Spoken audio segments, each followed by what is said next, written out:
Hey legends, so I just wanted to come at you today with just some recent thoughts I've been having about ankle dorsiflexion, which we know is a really important range of motion, not only for runners but for any athlete who does much squatting and just for general knee, hip, overall health. And this post was inspired by the movement maestro, shout out, who got me thinking about these sorts of things. And I think a lot of what she said is very true, is that we don't spend enough time strengthening our ankle dorsiflexors. So even amongst runners, we do so much calf plantar flexion work, calf strengthening for our posterior chain. And we really know that's really important because we do know how important those plantar flexors are. However, we massively neglect the dorsiflexors. So the guys on the side here, so tibialis anterior, extensor hallucis longus, extensor digitorum longus. The guys that do this. We do a lot of this, but we don't work much on this. And this is a really important range of motion through running and through gait. So not only do these muscles help decelerate you so you don't smash into the floor, they're also really important for as you're coming for pronation, because dorsiflexion is one aspect of pronation, and pronation ain't the devil. Pronation is really important. It's how you absorb shock from the ground. So particularly for you high arch people who have a hard time pronating, maybe we need to start working on some dorsiflexion.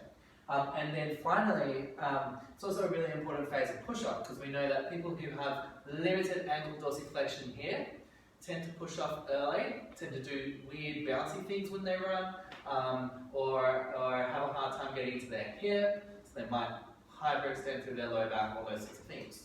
So why don't we do any ankle dorsiflexion strengthening? So I'm going to give you two exercises that I think you should start including to start strengthening your ankle dorsiflexors. It may not only help improve your ankle dorsiflexion range and also help improve your squat and your just general movement.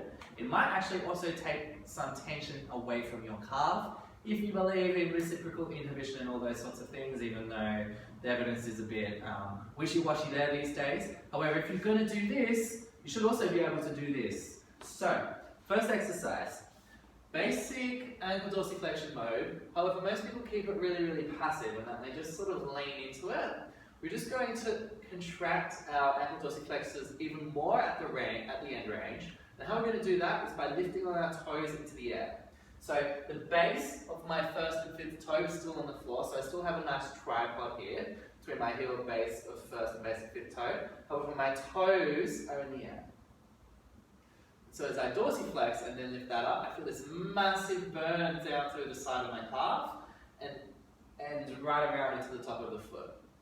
Don't push through any pinchiness, so if it's pinching a little bit too much through there, then just come out of it a little bit and then do it. However, hold this as an active contraction and really try and drive some strength into these guys.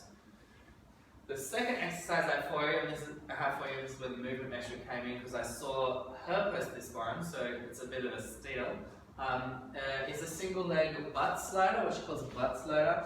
So you bring your legs away from the wall, knees straight, and I think we should be doing a single leg, because if we're going to do single leg calf raises, we may as well do single leg ankle dorsiflexion butt sliders. And the more I've been testing these in my runners, the more and more I've seen that people are actually having a really hard time creating this movement. So what you're going to do is keeping your knees straight, lift your foot into the air and then come back down. Your heel's on the floor, so you're just lifting your toes and the forefoot into the air. You'll feel your butt will slide up a wall. Not much, maybe a centimetre or two, it's not a huge movement. And it's actually really tiring. So if you're going to do 30 calf raises, you should be able to do 30 of these. So if we're going to have a return to running requirement that requires you to do 30 calf raises, I don't see why we're not also requiring our runners to be able to do 30 of these guys. That's already 7 and I'm feeling a nice burn through the side of my calf there. All 3 here. So give those a go, start strengthening your ankle dorsiflexors as well as your ankle plantar flexors, and let me know how you go.